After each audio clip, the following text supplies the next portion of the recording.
안녕하세요. 토요미스테리 디바제시카입니다. 일본 아이치현에 살던 남학생 하토리 요시히로. 그는 평소 미국에 대한 큰 동경과 환상을 품고 있었습니다. 이런 성향은 집안 배경에서 왔다고 할 수 있는데요. 초등학교 때부터 부모님은 외국인 가족을 직접 홈스테이로 초청할 만큼 아주 적극적이셨고, 특히나 영어에 능통한 어머니는 집에서 직접 영어 교실도 운영하면서 아들은 자연스럽게 미국 문화와 영어를 받아들이며 자라나게 되죠. 그렇게 성장한 요시히로는 고등학생이 되면서 자신도 미국에 가서 공부를 하고 싶다는 꿈을 키우게 됩니다. 그리고 마침내 1992년 8월 고등학교 2학년이던 요시히로가 꿈에 그리던 미국 유학길에 오르게 되죠. 그가 정착한 곳은 루이지애나 베턴루지라는 항구 도시였습니다. 여기에서 홈스테이 가정에 머물게 되는데 운 좋게도 이 가족들 역시 아주 좋은 사람들입니다. 아버지는 대학 교수였던 리처드, 어머니는 의사였던 홀리, 그리고 또 요시히로와 같은 고등학교를 다니던 부부의 아들 웹까지. 미국에서의 새 출발은 정말 순조로웠습니다. 요시히로의 부모로서는 16살밖에 안 된 아들이 타지에서 잘 적응할 수 있을지 걱정했지만 그건 기우였죠. 굉장히 안정적이고 또 정겨운 홈스테이 가족들 덕분에 요시히로는 행복한 나날을 보냈습니다. 그가 일본에 있는 가족들에게 보내는 편지 내용을 좀 보면 그 감정이 다 들어있는데요. 새로운 문화에 대한 기대, 또 웅장한 자연에 대한 감동, 또 새롭게 만난 친구들에 대한 설렘들도 다 적혀 있었죠.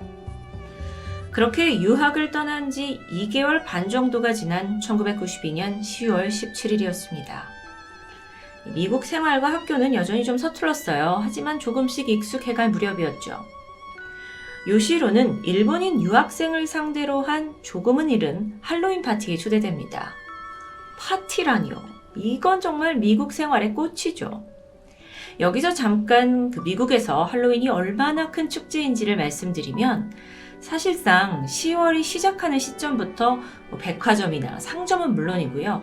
일반 가정집들조차 다 집을 할로윈 분위기로 꾸며놓습니다. 거의 10월 이 한 달 내내 할로윈을 즐긴다고 볼 수 있어요. 그러다가 당일이 되면 아이들은 집집마다 돌아다니면서 사탕을 얻고요. 어른들 또한 다들 코스튬을 입고 집이나 클럽에서 파티를 즐기는 분위기죠. 거의 크리스마스급으로 할로윈에 아주 진심이라고 생각하시면 될 것 같은데요. 어쨌든 요시히로는 처음으로 미국에서 초대받은 할로윈 파티였기 때문에 굉장히 설렜습니다.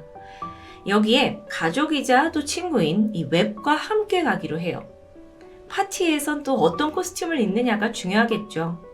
오랜 시간 고민을 한 끝에 요시히로는 얼마 전 재밌게 봤던 토요일 밤의 열기라는 이 영화 주인공 존 트라볼타를 흉내내기로 합니다. 이건 지금까지도 할로윈 단골 코스튬이죠. 인생 처음으로 딱 입었습니다. 얼마나 즐거웠을까요? 요시히로는 더 완벽한 비주얼을 만들어내기 위해서 평소 시력이 좋지 않지만 그날만큼은 안경을 벗기로 마음먹죠. 한편 웹은 며칠 전에 수영장에서 놀다가 목을 다쳤고 깁스를 한 상황입니다. 그래서 아예 머리와 손발에도 붕대를 다 감아버려요. 미라 코스튬으로 업그레이드 시켜버린 겁니다. 그렇게 분장을 마친 이 두 사람이 너무도 설레는 마음으로 파티가 열리는 친구 집으로 향하는데 그때 당시는 1999년이죠. 내비게이션 같은 게 없던 시절입니다. 파티가 열리는 친구 집에 어떻게 찾아가느냐? 지도였습니다. 웹의 아버지가 직접 지도를 그려줬고요. 두 사람은 어두운 밤 걸어서 그곳을 찾아가게 되죠. 그렇게 지도 한 장에 의지한 채 도착한 곳 보니까 이미 마당과 현관에 화려하게 할로윈 장식이 되어 있습니다. 분위기도 좋고 두 사람이 점점 들뜨게 되는데 어라? 초인종을 계속 눌렀는데 마중 나오는 이가 없습니다. 너무 일찍 도착했나? 아니요. 사실 그곳은 파티 장소가 아니었습니다. 집을 잘못 찾아온 거죠. 하지만 두 사람은 장식을 보고 파티 집이라고 확신을 했었는데요. 그래서 몇 번이고 초인종을 눌렀어요. 근데 아무도 반응을 하지 않죠? 결국 이 두 사람이 집 옆에 있는 차고로 향합니다. 분명 파티니까 안에 누군가 있을 거라고 생각했던 거죠. 하지만 차고 역시 굳게 닫혀 있습니다. 그리고 그제서야 혹시 이 집이 아닌가 싶었는데요. 그래서 돌아가려던 순간 갑자기 차고 문이 천천히 열리기 시작했어요. 이때 요시히로의 머리에 든 생각은 파티장 안이 너무 시끄러워가지고 이제야 우리가 온 걸 들었구나 싶었고, 차고가 열리는 걸 보면서 즉각 안쪽으로 향하게 됩니다. 여러분, 보통 미국 차고 안에는 집 안으로 연결된 현관문이 있습니다. 그래서 그리로 들어가나 싶었죠. 근데 문 앞에 웬 험악한 표정의 남성이 서 있는 겁니다. 그는 집주인 30살의 로드니 피어스였습니다. 그리고 로드니의 손에는 총이 들려 있었죠. 입구 쪽을 향하고 있었는데요. 순간 뒤쪽에 있던 웹이 이게 아니다 싶었어요. 그는 미국인이니까 아는 거예요. 그래서 요시히로에게 야 들어가지 마! 라고 소리쳤죠. 하지만 이때 안경을 쓰고 있지 않았던 요시히로는 사물을 뚜렷하게 볼 수가 없었습니다. 그래서 이 로드니의 손에 든 총을 아예 보지 못한 듯해요. 어쩌면 그것조차 할로윈 소품이라고 생각했을지도 모릅니다. 그리고 그냥 무턱대고 다가가는데 집주인 로드니가 그를 경계했죠. 그리고 총을 겨눈 채 영어로 멈춰를 뜻하는 freeze를 외치게 돼요.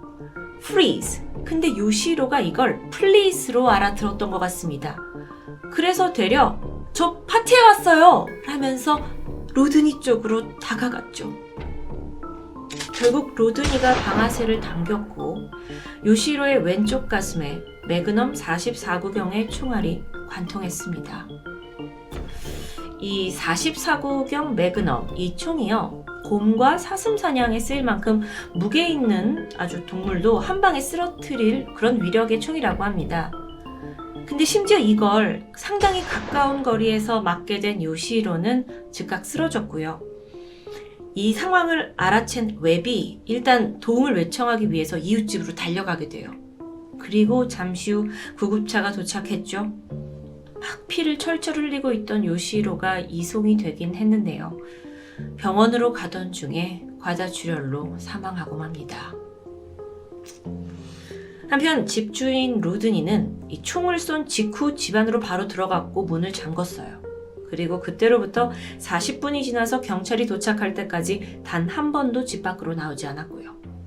그는 그때까지도 이 두 사람이 강도라고 굳게 믿고 있었던 것 같습니다.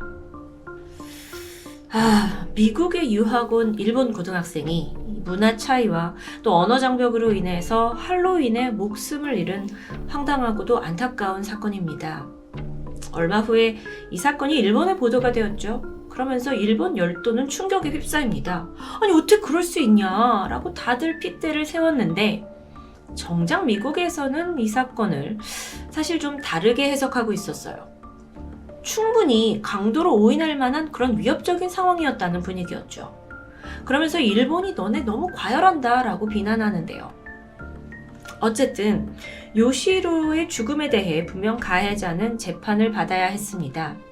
그래서 1992년 11월 루이지애나 배턴루지 카운티가 집주인 로드니를 산해 치사 혐의로 기소하게 됩니다. 근데 로드니 측은 또 뭐라고 하냐면 내가 총을 쏜 건 정당방위였다. 그래서 완전한 무죄를 주장해요. 결국 12명의 배심원이 참여하는 형사재판이 열리게 되고요. 이 재판에서의 쟁점은 로드니에게 과연 사리가 있었는지 아니면 정말 정당방위로 나 자신과 가족을 지키기 위해서였는지 그걸 가려내야 하겠죠. 사건이 있던 그날 로드니 피어스의 진술에 따르면 그는 아내와 3명의 아이들과 함께 집에서 주말밤을 보내고 있었습니다. 근데 난데없이 초인종이 울려요. 나가보니까 웬 젊은 남성 둘이 집 앞을 서성이는 겁니다. 로드니가 수상함을 느꼈고 즉각 아내에게 총을 가져오라고 말해요. 이 과정에서 경찰에 신고는 하지 않았습니다. 한편 함께 있던 로드니의 아내 역시 낯설게 집 앞에 서 있는 이 침입자들이 굉장히 빠른 속도로 움직이는 듯 했고 또 막 차고로 가니까 엄청난 공포를 느낄 수밖에 없었는데요. 이 이야기는 남편의 증언에 힘을 실어주게 되죠. 여러분 아시다시피 이 미국은 범죄율이 아주 높은 곳입니다. 그래서 집 앞에 또 젊은 낯선 남자 둘이 있다는 건 분명 위협적인 상황이라는 건 공감할 수 있어요. 그런데 꼭 총을 쏴야만 했던 걸까요? 아직 굉장히 앳된 고등학생 아이 둘이었는데요. 재판에서는 로드니가 요시로를 쏜 그 순간 두 사람의 거리가 어느 정도였냐, 이것도 쟁점의 하나였습니다. 로드니의 변호사에 따르면 이 옷에 묻어있는 화약의 양을 토대로 거리를 측정하게 되는데 그게 약 90cm에서 150cm 정도로 굉장히 가까웠다고 주장해요. 가까운 만큼 위협적이었겠죠. 그래서 로드니가 총을 쏘기 직전까지는 방아쇠를 당기는 걸 나도 주저했다. 하지만 계속 다가오니까 어쩔 수 없이 쐈다라는 설명이었습니다. 이렇게 치열한 공방이 계속되었고요. 결국 1993년 5월 로드니의 변호사가 최종 변론에서 뭐라고 하냐면 현관에 벨이 울리면 누구에게나 총을 들고 문을 열 수 있는 법적 권리가 있다. 그것이 미국의 법이다. 라는 말을 남기게 됩니다. 그리고 여기에 관중석에서는 박수가 터져나오게 되죠. 그리고 마침내 배심원의 만장일치로 로드니 피어스에 대한 무죄 판결이 내려집니다. 정당방위라는 게 인정된 거예요. 반면에 아주 황망하게 아들을 잃은 요시히로의 부모님은 이걸 받아들일 수 없었습니다. 그래서 지푸라기라도 잡는 심정으로 미국의 유명한 변호사를 고용했고요. 로드니에게 민사소송을 다시 걸게 돼요. 이전에는 형사재판이었어요. 근데 거기는 무죄 판결로 처벌을 할 수 없었지만 손해에 따른 배상액을 청구하겠다는 목표였죠. 그래서 검사가 아닌 이번엔 유가족 변호사가 이 사건을 다시 검토하게 돼요. 그에 따르면 쟁점의 다른 부분이 발견되는데 이 사건 당시 로드니와 요시히로의 거리가 모순이 존재했다는 걸 발견합니다. 변호사가 뭐라고 하냐면 실제 두 사람 간의 거리는 90에서 150이 아니라 피어스의 로드니 피어스의 팔 길이 그리고 이 총 길이까지 다 계산을 해본다면 그보다 더 훨씬 멀었을 거라는 게 추정입니다. 그럼에도 불구하고 이 로드니 변호사 측에서 거리가 마치 좀 더 가까운 것처럼 좁혀서 말했다는 주장이죠. 그래서 그 전문가의 감정에 따르면 실제로 거리가 190에서 250cm 정도, 그러니까 대략 2m 정도의 먼 거리입니다. 로드니 쪽 주장보다 1m는 더 먼 거리죠. 근데 그런 여유에도 불구하고 로드니가 총을 쐈다? 이건 어떤 사리가 있었던 게 아니냐로 판단이 되는 겁니다. 그러면요, 로드니는 왜 처음 본 소년에게 주저없이 총을 쏜 걸까요? 여기에 대해서 또 새로운 증언이 등장합니다.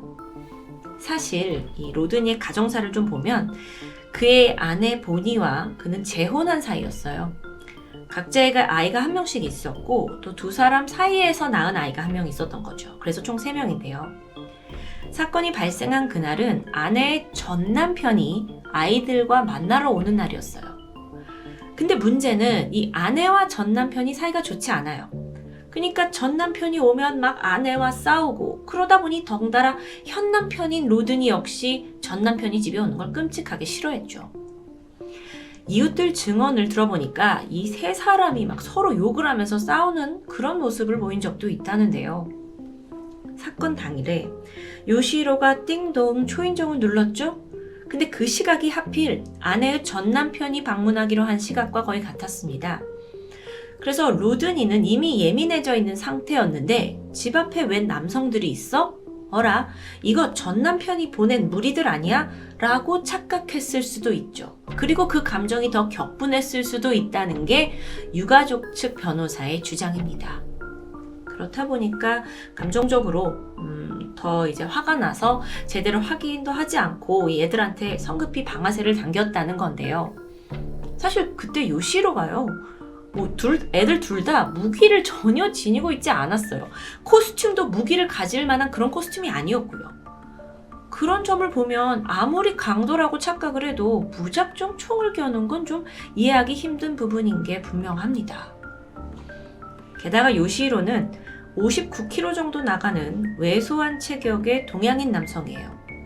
로드니는 훨씬 더 건장한 체격이고요. 정말 요시로가 그렇게 위협적이었다면 바로 총을 쏠 게 아니라 허공에다가 경고 사격을 할 수 있잖아요. 아니면 처음부터 차고문을 열어주지 않은 채 경찰에 신고를 할 수도 있었습니다.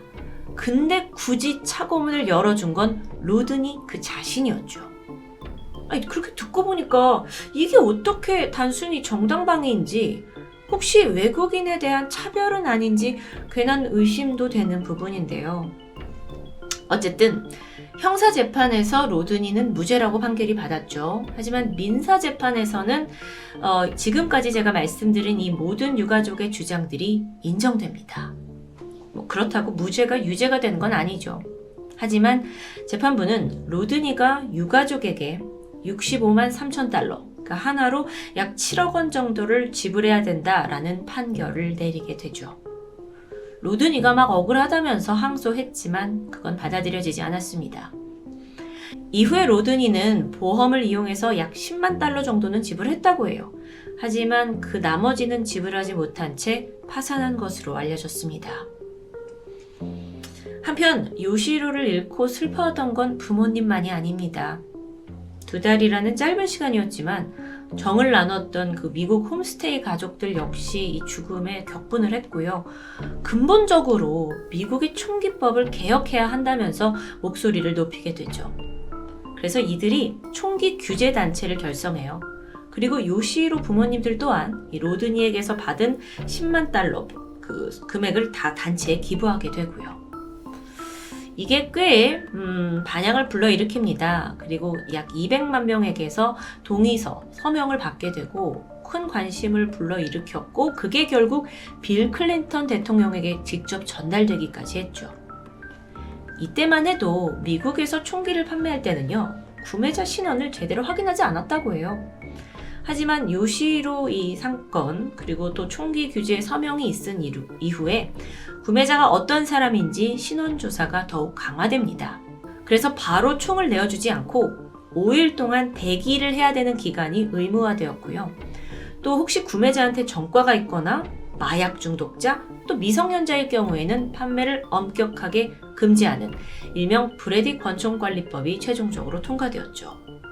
듣다 보니까 그게 그제서야 통과가 됐다는 게 좀 황당한데요. 전과가 있거나 마약 중독자, 미성년자한테는 특히나 총기에 대해서 조심해야 되는 부분이니까요.